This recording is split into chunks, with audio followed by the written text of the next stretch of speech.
کشف المحجوب میں بھی یہ لکھا ہوا ہے کہ بازید کے منہ سے اللہ بولتا تھا، سیم تعویل ہوئی ہے، سبحانی سبحانی ما اعظم شأنی۔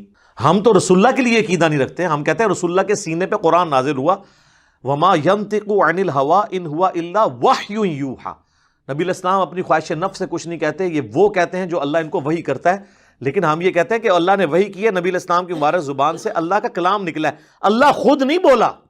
یہ تو پینتھیزم کا عقیدہ ہے، ہماؤس کا عقیدہ ہے، یا وحدت الوجود میں جو بگڑا ہوا عقیدہ مانتے ہیں۔ میں نہیں کہتا کہ سارے وحدت الوجود والے جو ہے وہ غلط کہہ رہے ہوتے ہیں، یہ پینتھیزم کے عقیدے کو تو ہم ہماؤس کے عقیدے کو ماننے کے لیے تیار نہیں ہے، تو بالکل کفری عقیدہ ہے۔ تو یہ کشف المحجوب میں لکھا ہوا ہے، اور بلکہ اس میں تو لکھا ہے کہ بازید بستامی نے اللہ کی زیارت کی حج پہ، جب گئے پہلی دفعہ گئے تو کہتے ہیں صرف کعبہ دیکھا، کہتے ہیں میرا حج نہیں ہوا۔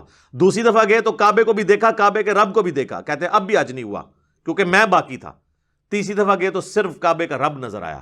اور یہ خواب کی بات نہیں کر رہے، وہ بیداری کی بات کر رہے ہیں، اور یہ بھول جاتے ہیں کہ یہ پیکج تو حضرت موسیٰ علیہ السلام کو آفر نہیں ہوا۔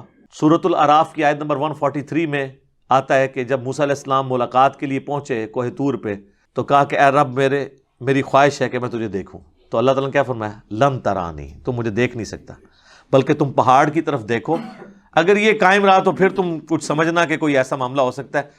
تو پہاڑ کی طرف انہوں نے دیکھا تو اللہ کو دیکھنے کی وجہ سے نہیں، انڈائریکٹ پہاڑ کی اس تجلی کی وجہ سے موسیٰ علیہ السلام بے ہوش ہو گئے، اور پھر انہوں نے اللہ کے حضور معافی مانگی کہ میں نے آندہ یہ خواہش کا بھی اظہار نہیں کرنا۔ اور بعضی ڈائریکٹ جو ہیں وہ جناب اللہ کو دیکھ بھی رہے ہیں۔ ان کتابوں کے اندر تو بہت کچھ لکھا ہوا ہے، یعنی میں پورا ایک لیکچر دے سکتا ہوں کہ 90% سے زیادہ جو ہے نا اس کے اندر کہانیاں لکھی ہوئی ہیں۔ اگر آپ نے وہ کہانیاں سننی ہیں تو ہمارے سلمان مصباحی صاحب اکثر اسی میں سے واقعات بیان کرتے رہتے ہیں۔ کشف المحجوب سے واقعہ انہوں نے بیان کیا ہے علی بن عثمان اجویری کے ایک پیر بھائی کا۔ وہ کہتے ہیں کہ مجھے ایک پیر بھائی سے ملاقات ہوئی تو انہوں نے میرے پیر صاحب کی مجھے، ویسے ہی وہ علی بن عثمان اجویری کو بھی پیر بھائی کہانی کرا گئے، انہوں نے خود نہیں دیکھا، انہوں نے پیر بھائی نے انہوں نے مروایا ہے کہانی کراتی۔ وہ کہتے ہیں جی جو میرے شیخ تھے ابو الفضل ختلی، تو ان کے بال بڑے ہوئے تھے، انہوں نے کہا کہ یا اللہ اتنا عرصہ ہوا ہے تجھ سے پیسے نہیں میں نے مانگے، لیکن اب تیرے نبی کی سنت ٹوٹ رہی ہے تو نگاہ مار کے بال کاٹ لیتے ہیں نا اپنے، نہیں کٹتے سرکار، وہ کینچی سے ہی کٹتے ہیں، تو پیسے دے دے۔ تو کہتے ہیں کہ وہ پیر بھائی میرے کہتے ہیں میں درخت پہ چڑھا ہوا تھا، ریشم کے درخت پہ، تو نیچے دیکھا تو سونا، اوپر دیکھا تو سونا، درخت، اس کے سارے پتے، اس کی ساری جڑیں ہی وہ، اور جڑیں ہی بیٹھے ہو، ہاں نا، اینڈ دے کے اندر ہاں نا، ہاں، یعنی میرے کو ویڈیو پہ ہی ہوتی، کلپ چاہیے تھا تو مل جائے گا، کہتے ہیں ہاں نا میں نے خود دیکھا ہوا ہے۔